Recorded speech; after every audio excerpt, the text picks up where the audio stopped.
मनुस्मृति की बात करते हैं तो इसका नाम लेते ही समाज में बहस आरंभ हो जाता है। अक्सर हिंदू धर्म उससे जुड़ी हुई व्यवस्था या फिर जातीय भेदभाव को लेकर के समाज में बहस चालू होती है, चाहे वह लॉ कॉलेज हो, चाहे वह अन्य महाविद्यालय या विश्वविद्यालय हो। अक्सर मनुस्मृति की आलोचना ही आपने सुना हो। किंतु प्रश्न है कि क्या मनुस्मृति जो हम पढ़ते हैं वास्तव में क्या अपने ओरिजिनल फॉर्मेट में अवेलेबल है, क्या उपलब्ध है? क्या समाज में जो विद्वान जनों द्वारा आलोचनाएं होती है मनु को लेकर के, मनु की वर्ण व्यवस्था को लेकर के, क्या वह तार्किक है? इसी चीज को समझना जरूरी है। तो सबसे बड़ी चीज जब हम बात मनुस्मृति की करते हैं तो मनुस्मृति आज से करीब 900 ईसा पूर्व में लिखा गया, यानी लगभग 3000 साल बीत चुके हैं। देखिए उस दौर में पुस्तकें होती थी, वो किस संस्कृत में होती थी और देखा जाए तो स्मृतियों के माध्यम से आगे बढ़ते थे। हमारे बीच में जो मनुस्मृति रखी जाती है वह वास्तव में आचार्य मनु के द्वारा लिखी मनुस्मृति है ही नहीं। हमारे बीच में जो मनुस्मृति हम पढ़ते हैं वह इंस्टीट्यूट ऑफ हिंदू लॉ और ऑर्डिनेंस ऑफ मनु नामक पुस्तक का हिंदी रूपांतरण है। अब प्रश्न है कि इस पुस्तक को लिखा किसने? इस पुस्तक को लिखा विलियम जोन्स ने 1796 में। क्या है? आप इसको गौर से समझते रहिए। जब अंग्रेज भारत आए हैं तो उस दौरान इनके मन में एक विचार हुआ कि सभी समुदायों के लिए हमें जो लॉ है कोडिफाइड करना, कि मुसलमान किस लॉ से चलते हैं, हिंदू किस लॉ से चलते हैं, ईसाई किस लॉ से चलते हैं। तो जाहिर सी बात है पश्चिमी जगत में जो धार्मिक कानून होते थे वही सामाजिक कानून भी होते थे। मुस्लिम शरिया कानून से चलते थे, वही उनका धार्मिक ऑर्डर में लॉ। उसी आधार पर इन लोगों ने भारतीय टेक्स्ट बुक्स का अध्ययन करना चालू किया कि आखिर हिंदू किस कानून से चलते हैं। तो उन्होंने इसका नाम था मनवत मुक्तावली। यह मनवत मुक्तावली उल्लू भट्ट के द्वारा लिखी गई 15वीं शताब्दी की एक पुस्तक। इस मनवत मुक्तावली को इन्होंने इंग्लिश में ट्रांसलेट किया और उसका नाम रखा इंस्टीट्यूट ऑफ हिंदू लॉ और ऑर्डिनेंस ऑफ मनु। ध्यान रखिएगा, यानी कि मनवत मुक्तावली का जो इंग्लिश वर्जन है इसी को हम आज मनुस्मृति के रूप में जानते हैं। अब 20वीं शताब्दी के जो दलित विद्वान हुए या वामपंथी विद्वान हुए या लिबरलिस्ट विद्वान हुए, अंग्रेजों का देखो किस भारत में क्या करना, डिवाइडेड को बनाए रखना। उन्होंने इसी को मनुस्मृति मान करके मनुस्मृति की आलोचना करना चालू कर दी। क्यों? क्योंकि विलियम जोन्स ने इसको मनुस्मृति करा था और यह कहा है कि यह हिंदुओं का क्या रहा है, इन्फोर्स्ड स्टेट लॉ कोड, जबकि हकीकत ऐसा था ही नहीं।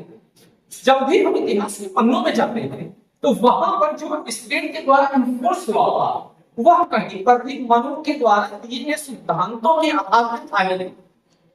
मनु ने अगर ऐसा विचार दिया जातिगत भेदभाव का या वर्णगत भेदभाव का, तो वास्तव में उस आधार पर किसी भी राजा ने शासन किया ही नहीं।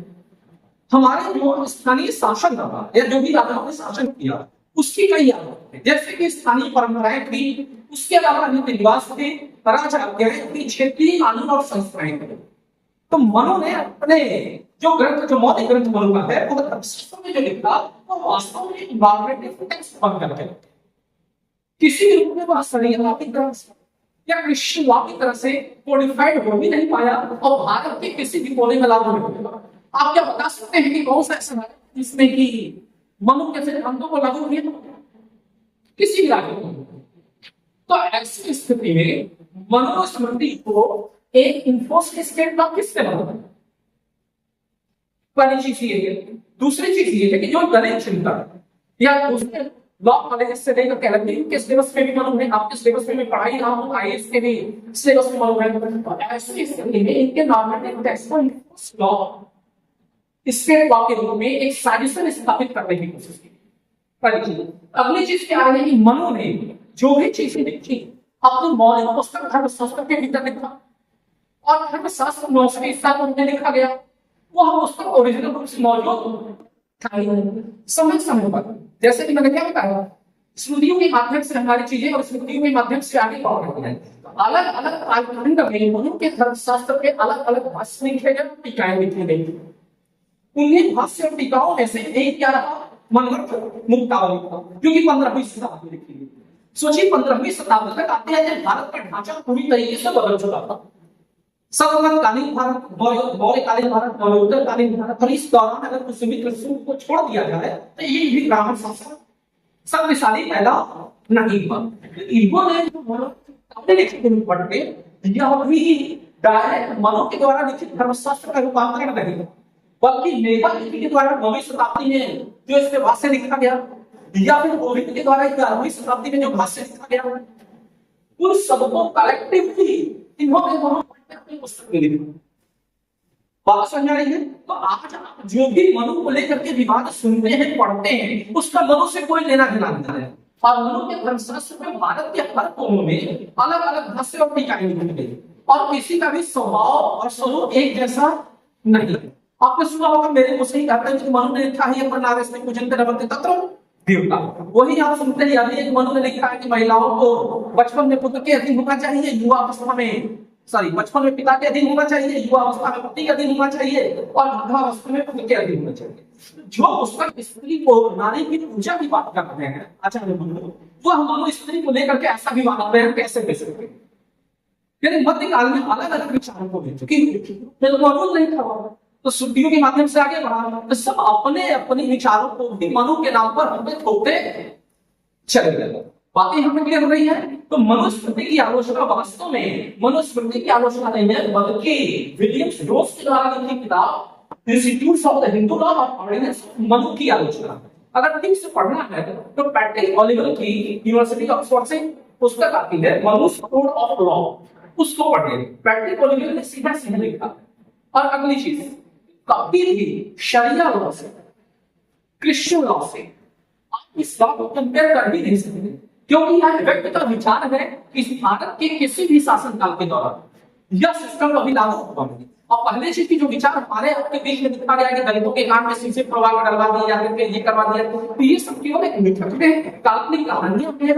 वास्तव में मनु का इनसे कोई लेना देना नहीं है। जब ब्रिटिश काल में मनु के धर्मशास्त्र के खिलाफ जो साजिश फैलाई गई, यह उसका परिणाम, और वह साजिश लिखी किसने की? जो पुस्तक में हुई। तो मिलकर कहूं कि आपको मेरी बात समझ में आ गई होगी। तो अब वक्त आ गया है कि मनुस्मृति में संशोधन की कोशिश की जाए, और इसके लिए लेकर के बनारस के जो काशी का विद्युत परिषद है, हाल ही 5-6 दिन पहले उसने कहा है कि हम मनुस्मृति में संशोधन किया जाए। इसको भी लेकर के मैंने फेसबुक से लेकर के पत्रकारों तक तो मैंने देखा कि विवादित बयान दे रहे कि नहीं मनुस्मृति के साथ छेड़खानी की जा रही है। तो भाई मनुस्मृति के साथ जो छेड़खानी हो रही है वो आज नहीं हो रही है, उस मनुस्मृति के साथ छेड़खानी किसने क्या कर दिया था? विलियम जोन्स ने ही कर दिया था। बातें समझ आ रही है? इसलिए जो दोषी पुस्तक है पहला, और जिसको हम मनुस्मृति के नाम से पढ़ते हैं, पहला पुस्तक है जो कि हमारे देश में परोसा गया 18वीं शताब्दी में परोसा गया। तो वास्तविक मनु की वर्ण व्यवस्था क्या थी, जो कि गुण वह हमारे बीच में रखा गया। यही कारण है कि आज भी आप देखते हैं कि भारत में आर्य विवाद खड़ा कर दिया जाता है। यही अंग्रेजों के द्वारा ही खड़ा किया। अम्बेडकर ने कभी भी आर्य अनार्य थ्योरी को माना नहीं। अम्बेडकर की 2 पुस्तकें हैं, और आगे पढ़ने में पहुंचिए तो फिर उसमें मैं बताऊंगा, या अगले लेक्चर्स में अम्बेडकर ने बताऊंगा। उनको अपनी पुस्तक में पूरी तरीके से खारिज कर दिया। उनके अनुसार 3 ही पढ़ते, ब्राह्मण क्षत्रिय वैश्य। बातें समझ में आ रही है? और शूद्रों को भी उन्होंने आर्य ही मान लिया, ब्राह्मण क्षत्रिय वैश्य। लेकिन जितने भी अम्बेडकर हैं वो क्या मानते हैं? ब्राह्मण विदेशी हैं और हम स्वदेशी हैं, जिसको खुद अम्बेडकर ही मानने को तैयार नहीं होते हैं। जब तक आप सही तरीके से गाइड नहीं लेंगे, सही शिक्षक या सही विद्वान से पढ़ेंगे नहीं, तब तक समाज में हम हमेशा बना रहेगा। अब इसी समझ कि पॉलिटिकल साइंस पढ़ना क्यों जरूरी है, कि वास्तविकता से परिचय लिया जा सके। नाउ क्लियर हो गया कि मनुस्मृति हमारे बीच में नहीं है। नाम ही सुनिए ना, मनुस्मृति या मनु की पुस्तक क्या है?